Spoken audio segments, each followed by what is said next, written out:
Thank you so much for being interested in my work. In this video I share with you my techniques and tips. First I show you how to create a scale, a 9-value scale, so you could actually use that to judge the actual tones. Then I'll go into how I do the outline and how I do basic structure and how I lay in the values, the chroma and the edges and the final details. So be sure to watch it right through till the end, because here and there I'll be slowing things down in real time so you can take a closer look. So let's dive in and take a look.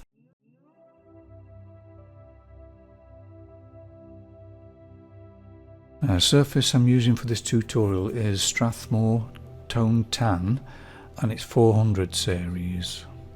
Really good paper. Now if you've not used this tan paper before, it's a good idea to actually do a 9-value grid just to see how you cope with actually layering the graphite and the white charcoal. So I've made it 18 centimeters wide and then divided it by 2, which will give me 9 boxes. I'm using general white charcoal, and then for the darkest value I'm using Rembrandt Lyra 9B. Now 9 values, so the first one is the white, obviously that'll be the highlights, and then the darkest one I'm using the 9B here. To get the desired tone you have to sort of do 2 or 3 layers, just to get it right. Just going to write on top of each value the pencil I'll be using. Now there's that many variables. Depending on the sort of texture you want is what pencil you use, but I'll go into that in depth later on in the video. Now for the mid-tone I'm using B pencil. So the 9-value system, there's 4 lights, 4 darks and a mid-tone. So getting the HB in then. These are the lights, then the H, and the 2H I'm using the white charcoal but leaving a gap in between, and that'll create that correct value. 2H will be used to actually create special effects. So going on to the darks then, so I've put the 2B in, then 6B and 4B, then you've just got to adjust it accordingly. This is what you tend to do anyway when you start doing the portrait. You use a kneadable razor to lift some of the graphite out to change the value or add more layers, so you're adjusting it to what you need, and that's what I've done here to get that value scale. To achieve the darkest value I'm using this paper stump and just working it in, just blending it and then just going over them with the graphite. Now the brand I'm using is Stettler Mars Lumograph. Using a freehand method for the outline, just putting a center point in here. From that center point I'm just doing the basic sort of structure lines in there, and then just getting the overall shape in, and basically just enjoying it and just relaxing and just comparing one shape against the other. It's a bit of guesswork to start with, but it develops, and it's just a matter of being patient and just persevering really.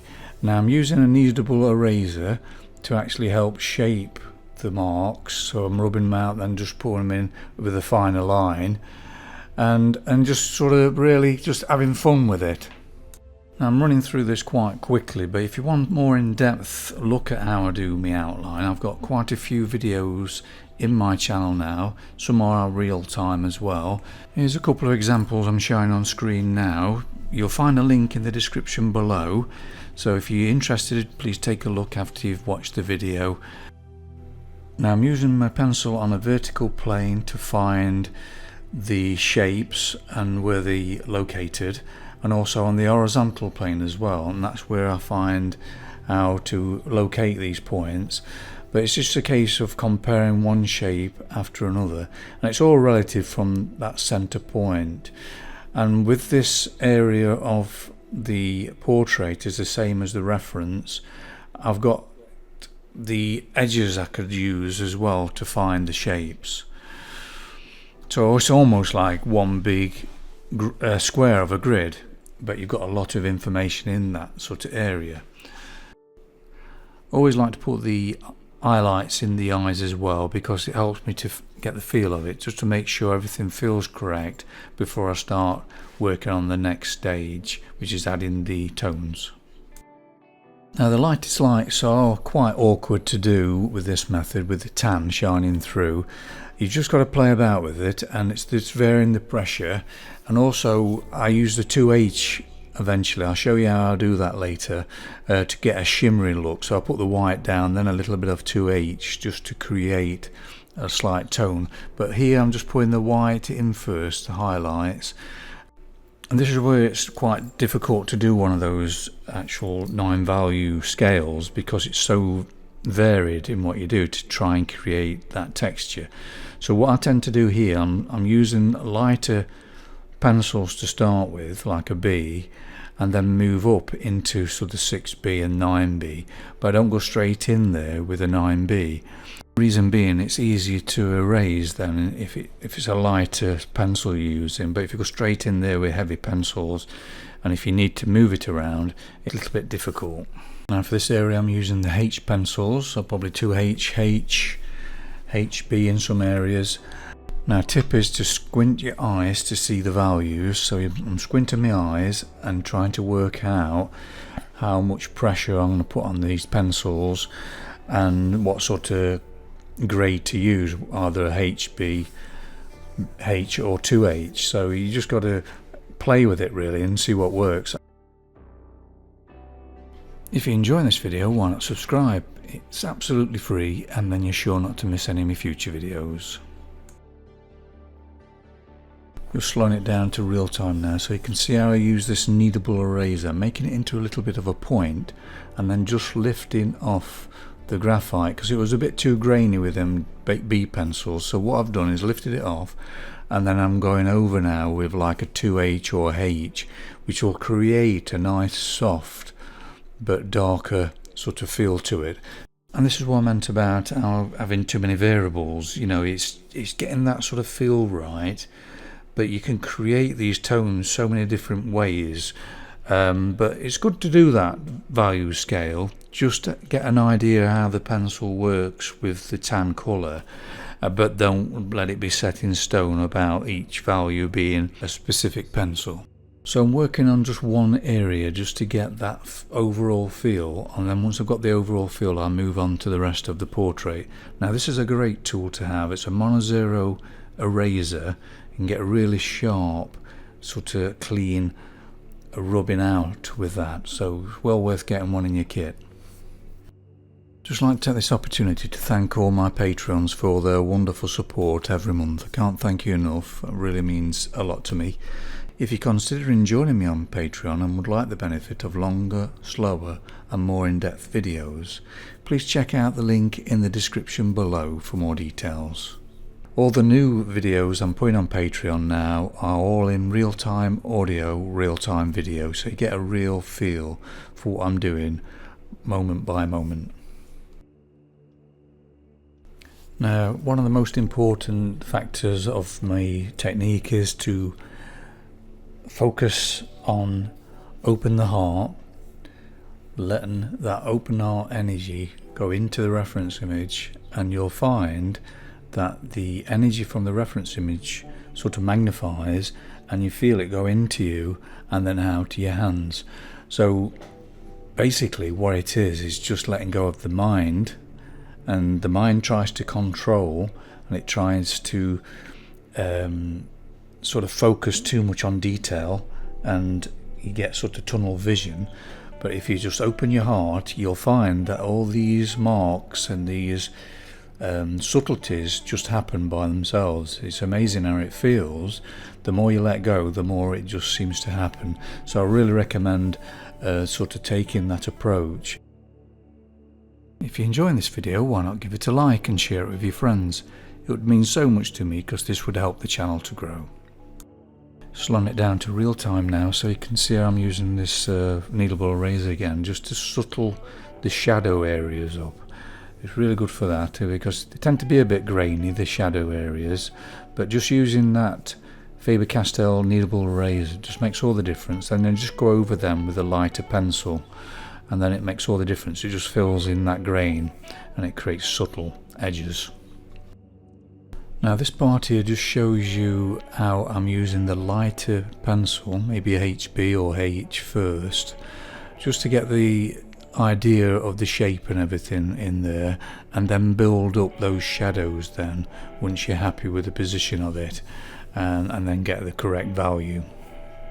Now, to get the overall balance, what I'm doing is comparing one area with another area. So what area I've already done, I will see the value what I've created there and then replicate it in the area which looks similar.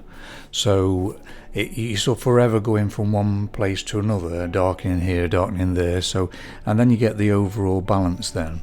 Because what I'm trying to achieve is a feeling of oneness. So it's not just little bits of details everywhere, it's energy just feels as though the person's actually there. Even though it's not in colour and it's just a black and white drawing, you can still get that feeling of reality and a sense of the person being there.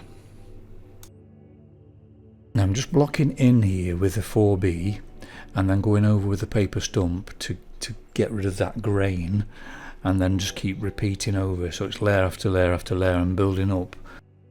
Now what I tend to do is cut the tip of the mono-zero eraser just a little bit so it creates a sharp edge, and then just use the side of it to create some strands, and then I'll go over then with a pencil again to create the look of the strands of the hair.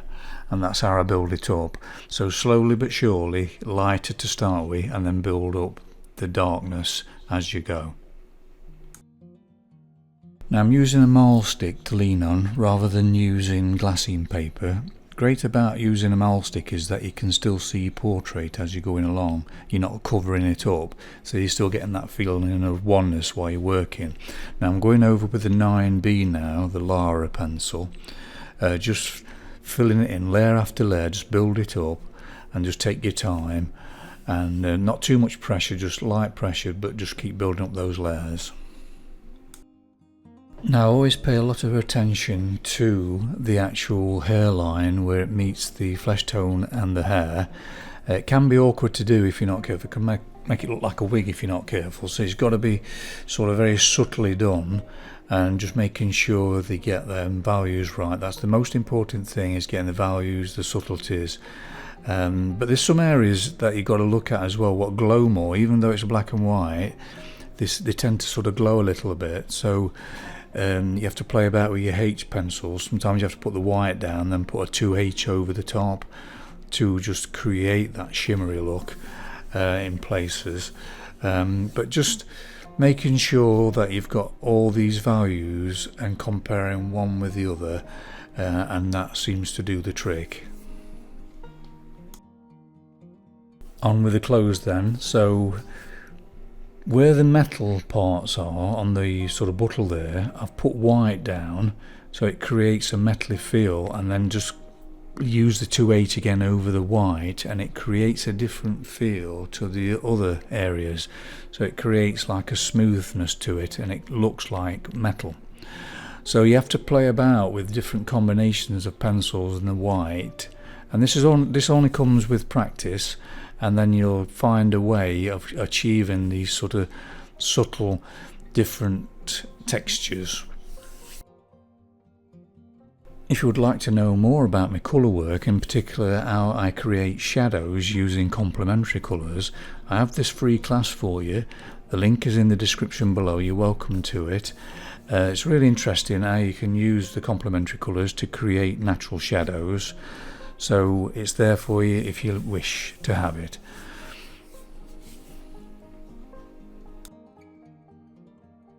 Now here I'm using different grades of H pencils just to create a texture of the denim there. You've just got to play and just see what works really.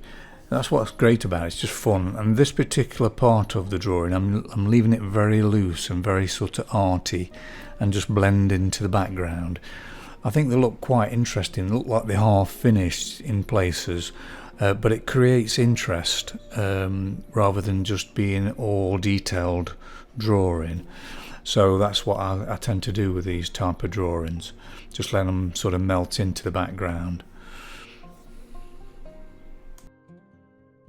Now with this type of sort of sketchy feel, less is more really, so don't over detail it or you'll just lose that essence.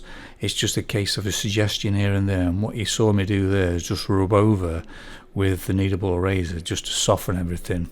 So you put all these marks down, go over with the rubber to soften it, and then just put a few more marks down, and then it feels different then to the rest of the drawing. It gives it a feeling of sort of like softness, and it sort of melts into the background like I'm trying to achieve. Just a little bit more work on the denim here. I'm putting it in light first, but leaving a gap in between each stroke with the pencil to create a feeling of the stitching or the nap of the denim, and then use the rubber to lift it off in places to create folds and things, and then just keep repeating that really until it starts to look right, and then just altering the values here and there. Now for the fine details, I'm just adding them here and there, but not putting too much in, just making sure that it's just enough to make it feel realistic but not overdone. It's less is more, it's just a matter of what to leave out really. But you'll get a feel for it. It's just getting that energy right and the feeling the person's there. But a little bit of suggestion here, a little bit of detail here. What I'm working on is softening those edges, making sure the value is right, and also getting the chroma right where some parts glow more than others. So it's just a matter of just getting the overall balance. So what I tend to do is look in the mirror a lot. You could take a photograph with your mobile phone, or take your portrait into another room and have a look at it, what it looks like there. Have a break from it and then come back after about half an hour and see how it looks. All sorts of things like this, just to make sure that it just feels finished. Thank you so much for watching the video right till the end, really appreciate it. If you've enjoyed the video, please give it a thumbs up and share it with your friends. It would mean so much to me because this would help the channel. If there's any questions at all, and let me know how you feel about this drawing in the comments section below this video, and I'll get back to you as soon as I can. In the meantime, if you'd like to check out any more of my work, please look at this video here. Take care.